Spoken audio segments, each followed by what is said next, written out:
Asociados maestrandos a esta, nuestra tercera cápsula informativa, en la que estaremos hablando sobre la transmisión de las obligaciones. ¿Qué nos dice el Código Civil y qué figuras reconoce para la transmisión de las obligaciones? Vamos a comprender primero que transmitir una obligación es sustituir a una persona de la figura que anteriormente ocupaba en esa relación. En este momento, la persona sustituida sale de la relación obligatoria y la que sucede, es decir, se queda con todos los derechos y obligaciones que ya existían. Dentro de estas figuras vamos a encontrar a la cesión de derechos, a la cesión de deudas y a la subrogación.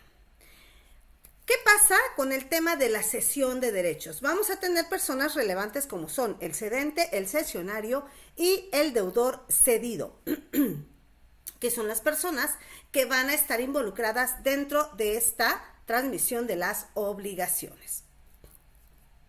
Sin embargo, toda obligación tiene efectos. Y dentro de estos efectos, a las figuras primordiales que son el acreedor y el deudor, vamos a encontrarnos que sus efectos principales en favor del acreedor son, obviamente, el cumplimiento voluntario, forzado o por otro, como el tema de la cesión, y los anormales, que pueden ser también una indemnización. En los efectos secundarios tenemos las medidas precautorias, como es el secuestro, el embargo, las inhibiciones, las acciones diversas, como lo es la simulación, la revocatoria y la subrogatoria. ¿Qué pasa ahora con el deudor? ¿Qué obligaciones, qué efectos primordiales tienen? Primeramente, exigir colaboración de acreedor, derecho a pagar y quedar liberado, derecho a repeler del acreedor si la obligación extinguida o modificada ya fue en su momento cumplida. Pero dentro de estas obligaciones nos vamos a encontrar con figuras como el dolo y la culpa. Ejemplo del dolo puede ser directo, indirecto y eventual. Y la culpa la podemos realizar consciente o inconsciente. A efectos de esta distinción de estas figuras jurídicas, tiene mucho que ver el tema de un incumplimiento porque hubo dolo y no lo quise pagar, vendí la propiedad para que no fuera embargada, o existe la culpa. Se hizo un socavón y ahora esta propiedad simple y llanamente ya no está. ¿Qué pasa cuando un deudor deja de pagar? Se activan de inmediato los intereses moratorios y es ahí cuando entra también este exigimiento, esta obligatoriedad que tiene para cubrir esa deuda. Y obviamente al haber una mora, pues bueno, se tienen que cubrir y se tienen que cobrar los intereses moratorios.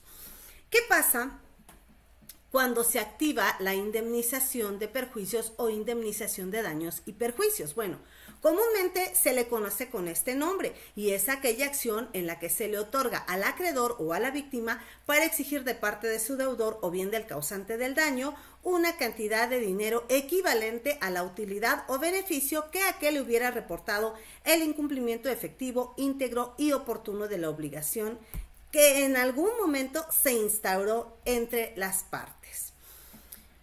Dentro de la reparación del daño, obviamente se da un daño emergente o un daño cesante. El daño emergente es aquel daño efectivo ocasionado como consecuencia de la inejecución.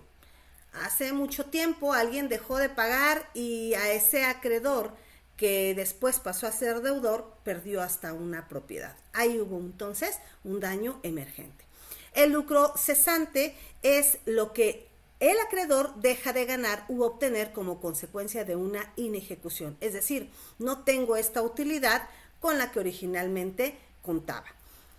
Dentro de este proceso, para el cumplimiento de una obligación, podemos tener las indemnizaciones judiciales y legales, que estas van encaminadas directamente a una suma de dinero.